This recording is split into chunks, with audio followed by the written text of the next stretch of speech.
Hello दोस्तों। तो आज हम दिल्ली पुलिस एग्ज़ाम के लिए प्रिपरेशन शुरू कर रहे हैं। आपको रोज़ाना क्लास मिलेंगी जिसमें जीके की और मैथ्स की क्लास होंगी। कंप्यूटर क्लास भी हम अपलोड किया करेंगे। एग्ज़ाम तक आपको ये क्लास मिलेंगी। हर दिन आपको 2 वीडियो मिलेंगे, एक मैथ का और एक जीके का। हम कंप्यूटर क्लास भी अपलोड करने की कोशिश करेंगे। हम जीके स्टार्ट कर रहे हैं। इस वीडियो में आपको जीके मिलेगी, आपको सेकंड वीडियो में आपको मैथ की क्लास मिल जाएगी। जीके में सबसे पहले हम इतिहास से स्टार्ट करेंगे।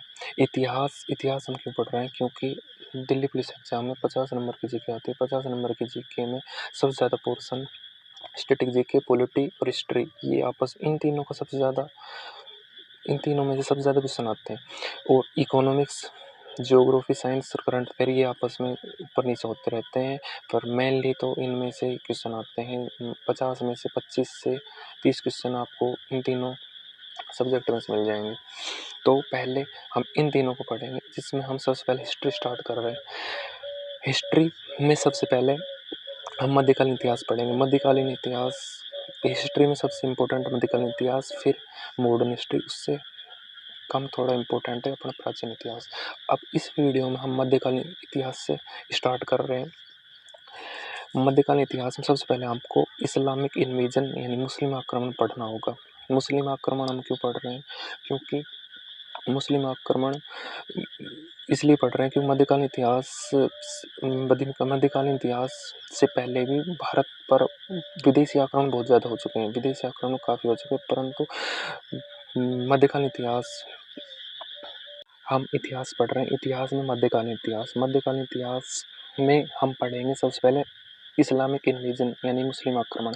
भारत में मुस्लिम आक्रमणकारियों से पहले भी आक्रमण हो चुके हैं, पर हम मध्यकालीन इतिहास में तो इस्लामिक इन्वेजन से स्टार्ट करेंगे यानी मुस्लिम आक्रमणकारियों से स्टार्ट करेंगे। पहले हम मध्यकालीन इतिहास पढ़ेंगे, फिर हम मॉडर्न हिस्ट्री पढ़ेंगे, फिर प्राचीन इतिहास पढ़ेंगे। तो हम सबसे पहले इस्लामिक इन्वेजन यानी मध्यकालीन इतिहास स्टार्ट करें। उसमें इस्लामिक इन्वेजन, तो मध्यकालीन इतिहास स्टार्ट करते हैं। इसमें इस्लामिक इन्वेजन हम पढ़ रहे हैं। फर्स्ट इस्लामिक इन्वेजन यानी फर्स्ट मुस्लिम आक्रमण, जो कि एक अरब आक्रमणकारी था। फर्स्ट इस्लामिक इन्वेजन एक अरब आक्रमणकारी था, अर्थात वो अरब से आया था। उसका नाम था मोहम्मद बिन कासिम। कब आया था ये? 712 AD में आया था। और जब इसका आक्रमण हुआ था तब भारत में अर्थात सिंध की एरिया में इसने आक्रमण किया था। सिंध पर राजा दाहिर का साम्राज्य था। राजा दाहिर ये एक हिंदू राजा, ब्राह्मण राजा था। राजा दाहिर के विरुद्ध मोहम्मद बिन कासिम ने अटैक किया था और मोहम्मद बिन कासिम ने राजा दाहिर को हरा दिया था। इसमें आपको सिर्फ इतना याद करना है, बस एक चीज़ और याद करनी है। मोहम्मद बिन कासिम ने एक कर इंट्रोड्यूस किया था, इसको बोलते हैं जजिया कर। ये कर के बारे में मैं आपको बाद में बताऊंगा। मोहम्मद बिन कासिम ने एक कर इंट्रोड्यूस किया था, जजिया कर। जजिया कर अर्थात जो गैर मुसलमानों से लिया जाने वाला कर था, गैर मुसलमानों से लिया जाता वो जजिया कर था। आपको फर्स्ट मुस्लिम आक्रमण या फर्स्ट अरब आक्रमण में सिर्फ इतना ही पढ़ना है। सेकंड मुस्लिम आक्रमण या फिर फर्स्ट तुर्क आक्रमण, ये अरब आक्रमणकारी था परंतु मुस्लिम था। ये भी मुस्लिम है पर ये तुर्क है। तुर्क का मतलब तुर्की से नहीं है, यहाँ पर तुर्क का मतलब है तुर्कमेनिस्तान। ये तुर्कमेनिस्तान से आया था, जिसका नाम था महमूद गजनवी।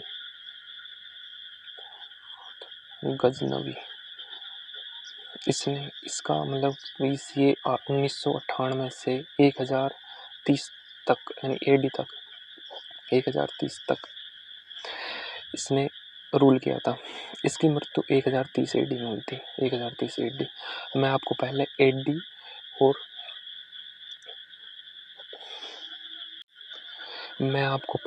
AD और BC में अंतर समझा देता हूँ। यहाँ पर जीरो अर्थात जब अपना इंग्लिश कैलेंडर स्टार्ट हुआ था, उसको सबसे पहले जब ईसा मसीह का जन्म हुआ था उसको जीरो मानते हैं। ईसा मसीह के जन्म के बाद जितनी भी घटना होंगी उसको AD बोलेंगे, और ईसा मसीह के जन्म से पहले जितनी भी घटना हो गई उसको हम BC बोलेंगे। यानी बिफोर क्राइस्ट यानी ईसा मसीह के जन्म से पहले और ईसा मसीह के जन्म के बाद एनो डोमिनी, यानी यहाँ पे 1 आएगा, 2 आएगा, 3 आएगा, 4 आएगा, इससे पहले भी 1 आएगा पर उसको ईसा मसीह के एक जन्म से 1 वर्ष पहले उसको 1 BC बोल देंगे, ठीक है। तो यहाँ पे जो ये AD ये है 1030 AD। इसने किसके विरुद्ध आक्रमण किया था? जयपाल, राजा जयपाल। और 1001 में 1998 से 1030 तक इसका रूल था। इसने 1001 में भारत पर आक्रमण किया था, 1001 AD में राजा जयपाल के विरुद्ध। ये पेशावर के आसपास के एरिया में जिसे हुआ था, जिसे पेशावर का युद्ध कहा गया। और इसने हारने के बाद राजा जयपाल ने आत्महत्या कर ली। जो महमूद गजनवी ने जो भारत के हिंदू राजाओं के विरुद्ध जो युद्ध लड़े थे उनको बोला जाता है बैटल ऑफ वेहिंद, बैटल ऑफ वेहिंद। यानी कि महमूद गजनवी ने जो हिंदू राजाओं के खिलाफ जो युद्ध लड़े थे उसको बैटल ऑफ वेहिंद बोला जाता है। और इसने महमूद गजनवी ने भारत पर 17 बार आक्रमण किया था, 17 बार। इसका पहला आक्रमण तो ये था 1001 AD में पेशावर का युद्ध जो राजा जयपाल के विरुद्ध हुआ था।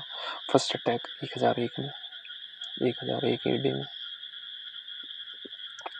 इसका 16वां अटैक था 1025 AD में, जो कि गुजरात में सोमनाथ मंदिर पर किया था। इसमें बहुत ज़्यादा सोना चांदी के लूट के ले गया था। फिर जब यहाँ से ये जा रहा था सोमनाथ मंदिर को लूट कर, तब इसको खोकर जाति या फिर कुछ लोग कहते हैं जाट राजाओं ने इसको लूट लिया। और जाट राजाओं ने लूट लिया, फिर उनका बदला लेने के लिए इन्हें 17वां अटैक किया था जाटों के विरुद्ध या फिर खोकर जाति के विरुद्ध। इसका 17वां अटैक जाट राजाओं या फिर खोकर जाति के विरुद्ध हुआ था। और 1030 AD में इसकी मृत्यु हो गई थी। फर्स्ट मुस्लिम आक्रमण हो गया जो कि पहले अरब आक्रमणकारी था। सेकंड मुस्लिम आक्रमणकारी था, ये भी मुस्लिम था, ये भी मुस्लिम है, पर ये अरब था, ये तुर्क है। अब थर्ड मुस्लिम आक्रमणकारी आएगा जो कि सेकंड तुर्क होगा। ये फर्स्ट तुर्क है, अब सेकंड तुर्क है।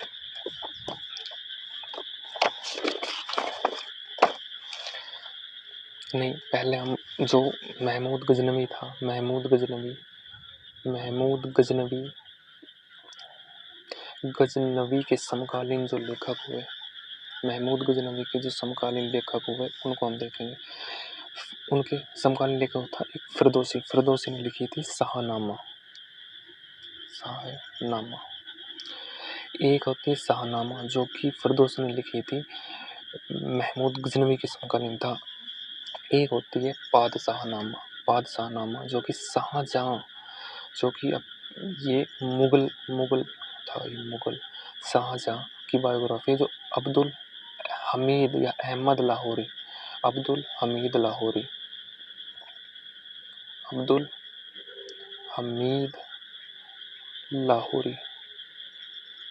ने लिखी थी। अब हम पढ़ेंगे सेकंड तुर्क या फिर थर्ड इस्लामिक, यानी थर्ड मुस्लिम और सेकंड तुर्क आक्रमणकारी। इसका नाम था मोहम्मद गोरी।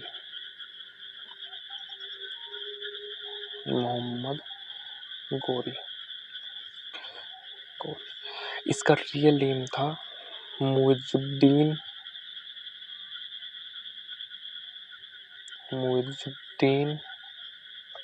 मोहम्मद। इसने 1175 से 1206 तक इसका रोल था। मोहम्मद गोरी का रोल 1175 से 1206 तक था। 1206 में इसकी मृत्यु हो जाती है। इसका रियल नेम मुइजुद्दीन मोहम्मद था। इसने फर्स्ट अटैक 1175 में मुल्तान पर किया। इसका सेकंड अटैक 1178 में गुजरात पर किया था। गुजरात में शासक था मूलराज सेकंड या भीम सेकंड, ये दोनों भाई थे। इनकी माता थी नायिका देवी। इन दोनों की माता थी नायिका देवी ने इसको मोहम्मद गोरी को हरा दिया था। मोहम्मद गोरी यहाँ से हारने के बाद इसने काफ़ी टाइम तक भारत पर आक्रमण नहीं किया, पर इसने 1191 में तराइन के युद्ध में दोबारा भारत की तरफ इसने 1191 के आसपास इसने दोबारा भारत की तरफ आक्रमण किया, जिसने 1191 में तराइन का युद्ध लड़ा था। अब तराइन का युद्ध को समझते हैं हम, जो कि मोहम्मद गोरी द्वारा लड़ा गया था। तराइन एक समझते हैं हम, ये इंडिया है। यहाँ पे दिल्ली पर राजा था। दिल्ली पर शासन कर रहे थे पृथ्वीराज चौहान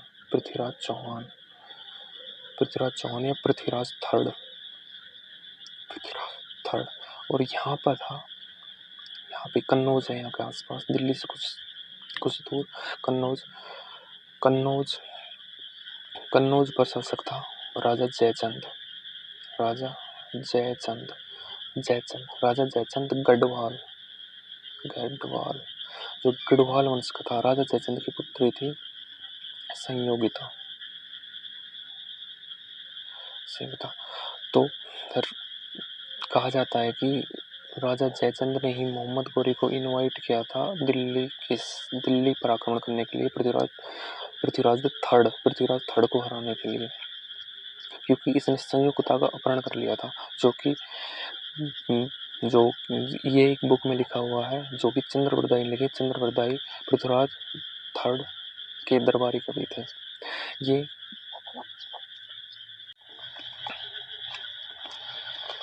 अब पृथ्वीराज चौहान और मोहम्मद गोरी के मध्य जब जयचंद गढ़वाल ने उनको आमंत्रण दिया था दिल्ली पर आक्रमण करने के लिए, पृथ्वीराज चौहान के विरुद्ध जयचंद गढ़वाल ने, क्योंकि संयुक्ता का अपहरण कर लिया था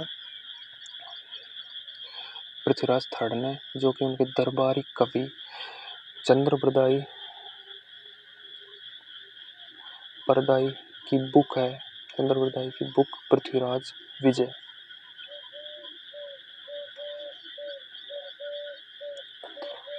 विजय में ये सारी बातें लिखी हुई हैं। और पृथ्वीराज विजय में ये बातें लिखी हुई हैं कि इसने मोहम्मद गोरी ने भारत पर या फिर पृथ्वीराज चौहान पर 17 बार अटैक किया था, पर इसका कोई सबूत हमें नहीं मिला है।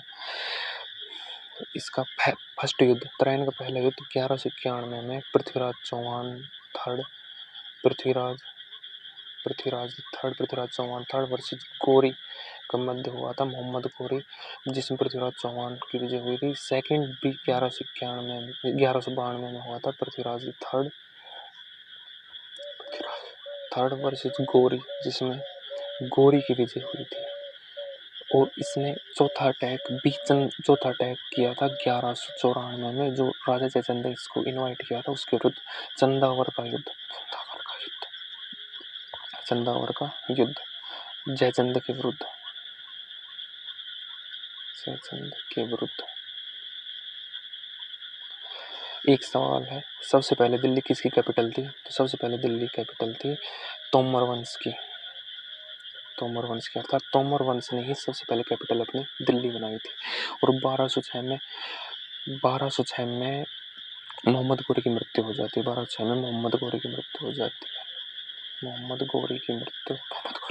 मोहम्मद गोरी के 4 गुलाम थे। फर्स्ट गुलाम था कुतुबुद्दीन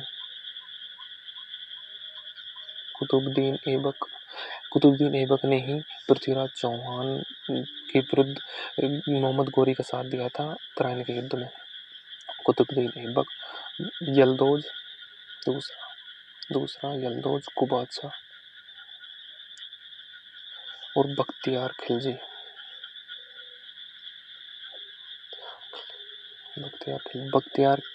जो कि बिहार के आसपास रूल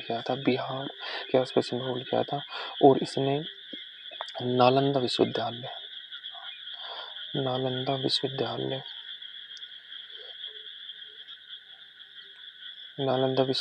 को नष्ट करवाया था। नालंदा विश्वविद्यालय बनाया था कुमारगुप्त ने।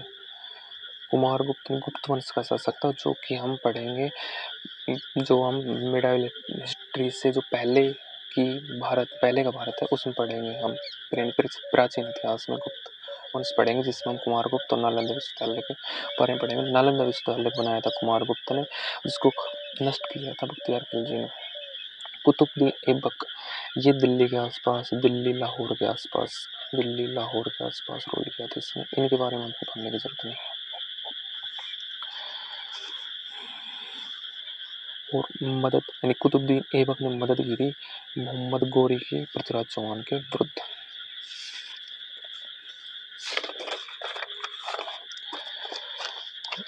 अब हम देखते हैं दिल्ली पर किस किसने शासन किया। इसको हम ऐसे समझ सकते हैं, जैसे प्रेजेंट में दिल्ली है, उस पर बहुत मतलब कि अब तो फिलहाल बीजेपी का रूल है, उससे पहले आम आदमी पार्टी है, उससे पहले कांग्रेस है, बीजेपी, ऐसे होते आ रहे हैं। नहीं, दिल्ली तो एरिया तो वही है, पर उस पर अलग अलग रूल है। ऐसे ही ये दिल्ली सल्तनत है, इस पर 5 रूलर थे, यानी कि 5 वंश थे। 5 वंश थे। इनमें इस वंश में राजा हुए, इस वंश में बहुत से राजा हुए, इसमें बहुत से घने। दिल्ली सल्तनत में 5 राजवंशों ने राज किया था। पहला राजवंश था गुलाम वंश, खिलजी वंश, तुगलक, सैयद और लोधी वंश। जैसे हम इसको समझ सकते हैं, जैसे आज प्रेजेंट में दिल्ली में बहुत से, फिलहाल में बीजेपी का रूल है, उससे पहले आम आदमी पार्टी, उससे पहले कांग्रेस, ऐसे ही जैसे दिल्ली एरिया तो वही है, उसमें अलग अलग पार्टी का रूल है। ऐसे ही दिल्ली सल्तनत एक बहुत बड़ा एरिया जिस पर राज किया, और इस पर 5 राजवंशों ने राज किया। इसमें बहुत से राजा हुए, ऐसे ही इन सभी में अलग अलग राजा हुए, और 5 राजवंशों ने इन पर राज किया। इसका राज था 1206 से 1290 तक। गुलाम वंश वही है जो कि कुतुबुद्दीन ऐबक, जो कि मोहम्मद गौरी का जो गुलाम था, 4 गुलाम थे मोहम्मद गौरी के, कुतुबुद्दीन ऐबक, यलदौज को बादशाह और बख्तियार खिलजी। कुतुबुद्दीन ऐबक ने ही गुलाम वंश की नींव रखी थी आगे जाकर। ये बिहार के एरिया में था, इन दोनों का तो पढ़ना नहीं है। ये बिहार के आसपास था।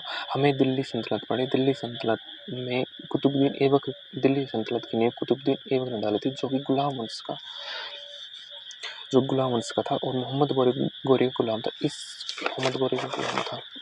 इसको गुलाम वंश इसलिए कहते हैं क्योंकि इसमें अधिकतर राजा एक दूसरे, मतलब कि पहले राजा का उसका गुलाम, राजा बनेगा जो पहले राजा था उसका गुलाम, जो अब राजा उस पहले, यानी कि पहले जो राजा बना वो किसी और का गुलाम, अब जो आगे राजा बनेगा वो इसका गुलाम, जो आगे राजा बनेगा वो इसका गुलाम, ऐसे गुलाम वंश इसका नाम पड़ गया। दूसरा खिलजी वंश, ये गुलाम वंश 1200 से 1290, खिलजी वंश था 1290 से 1320 तक। तुगलक वंश 1320 से 1414 तक। सईद वंश 1414 से 1451 तक, और लोधी वंश 1451 से 1526 तक। इसके बाद 1526 के बाद बाबर अटैक करता है, बाबर, जो कि मुगल वंश की नींव डालता है। मुगल वंश, ये सब दिल्ली सल्तनत के वंश थे। इससे आगे आएंगे मुगल वंश, हम सभी के बारे में पढ़ेंगे। नालंदा विश्वविद्यालय, जो कि कुतुबुद्दीन ऐबक की तरह एक गुलाम था, बख्तियार खिलजी नष्ट कराई थी, जो बनाई थी कुमारगुप्त ने। और जो विक्रमशिला विश्वविद्यालय, ये विक्रमशिला विश्वविद्यालय ये बनाया था धर्मपाल ने, जो कि पाल वंश का रूलर था। इसको हम प्राचीन इतिहास में पढ़ेंगे। Thank you. Please like, share and subscribe. Sorry दोस्तों, मुझसे एक गलती हो गई है, पहला वीडियो है इसलिए गलती हो गई है। मैंने चंद्रप्रदाय की बुक का नाम पृथ्वीराज विजय बोल दिया, पर चंद्रप्रदाय की बुक का नाम है पृथ्वीराज रासो। चंद्रप्रदाय की बुक का नाम पृथ्वीराज रासो, इसलिए मुझे क्षमा कर दें, मैंने पृथ्वीराज विजय बोल दिया, सॉरी दोस्तों। और एक दूसरा है, मैंने यहाँ पे अल-बरूनी की बुक नहीं लिखी। अल-बरूनी की बुक का नाम है किताबुल हिंद, या फिर दूसरा नाम इसका तहकीक-ए-हिंद।